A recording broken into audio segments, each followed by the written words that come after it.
বুধবার ৬টি বিধানসভা কেন্দ্রের উপনির্বাচন। তার আগে অভিষেক বন্দ্যোপাধ্যায়ের হয়ে মুখ খুলতে শুরু করেছেন তৃণমূলের একের পর এক নেতা। তবে এই ধারা হঠাৎ নয়, বরং সোশ্যাল মিডিয়া পোস্ট ঘাঁটলে দেখা যাচ্ছে গত ২.৫ মাস ধরে ধাপে ধাপে এই হাওয়া তোলা হয়েছে। আর সেটা হয়েছে তৃণমূলের অন্দর থেকেই। ৯ই আগস্ট আরজিকর কাণ্ড সামনে আসে। তারপর থেকে বিভিন্ন ঘটনায় প্রশাসনের ভূমিকায় তীব্র ক্ষোভ তৈরি হয়। তীব্র থেকে তীব্রতর হয় আন্দোলন। আর ঠিক তখনই তাকে প্রশাসনে চেয়ে সামনে আসতে শুরু করে বিভিন্ন তৃণমূল নেতার সোশ্যাল মিডিয়া পোস্ট।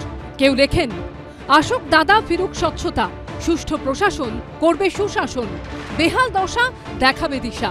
কেউ আবার লেখেন, নয় পরশু নয় কাল, দাদা এবার ধরুক হাল, গড়তে স্বচ্ছ সরকার, অভিষেক ডাকে দরকার। আগামীর কাণ্ডারি অভিষেক, এটাই যুব সমাজ চাচ্ছে, এটাই ছাত্র সমাজ চাচ্ছে, এটাই মহিলারা চাচ্ছে, সবাই চাচ্ছে। আরজিকর কাণ্ডের প্রতিবাদে প্রাক্তন আইএএস অফিসার জহর সরকার যখন তৃণমূলের সাংসদ পদ ছেড়ে শাসক দলের অস্বস্তি বাড়ান, তখন অভিষেক বন্দ্যোপাধ্যায়কে সরকারের অংশ করার দাবি সহ পোস্টে ছেয়ে যায় সোশ্যাল মিডিয়া।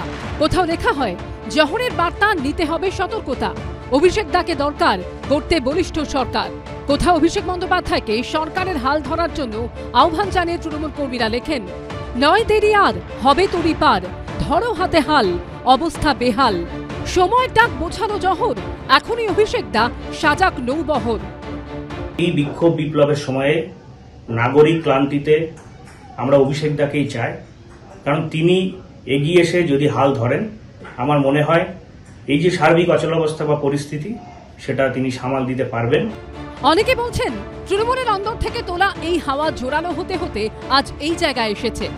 গত সপ্তাহে মমতা বন্দ্যোপাধ্যায়ের পর অভিষেক মুখ্যমন্ত্রী হবে বলে কুণাল ঘোষ যে পোস্ট করেন, হুমায়ুন কবিরের সোমবারের মন্তব্য এই ধারারই শেষ ধাপ বলে মনে করছেন অনেকে।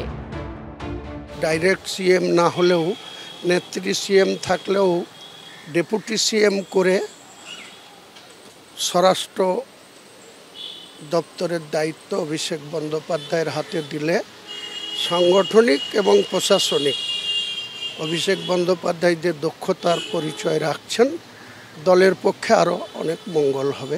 একজন তরুণ নেতা দরকার ছিল, অভিষেক বন্দ্যোপাধ্যায় সেটা তুলে এসছেন এবং খুব স্বাভাবিকভাবেই এটাতে তিনি তার নিজস্ব মূল্যবোধ, তার নিজস্ব মত, সেইগুলো দিয়ে ব্যক্তিত্বগুলোকে নিয়ে আসছেন এবং সেখানে তার যাদের নিয়ে আসছেন তারা খুব স্বাভাবিকভাবেই অভিষেক বন্দ্যোপাধ্যায়কে বাদ দিয়ে মমতা বন্দ্যোপাধ্যায়ের কথা শুধু ভাববে না।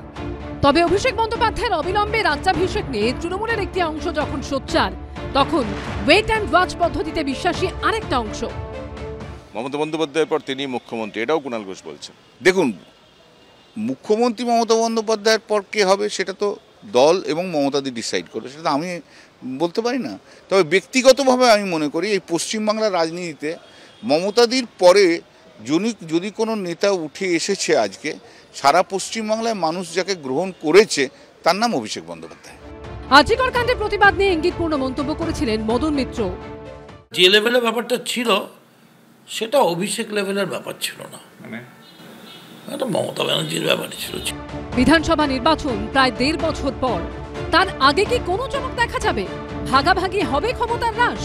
কৃষ্ণেন্দু অধিকারী, দীপক ঘোষ ও উজ্জ্বল মুখোপাধ্যায়ের রিপোর্ট, এবিপি আনন্দ।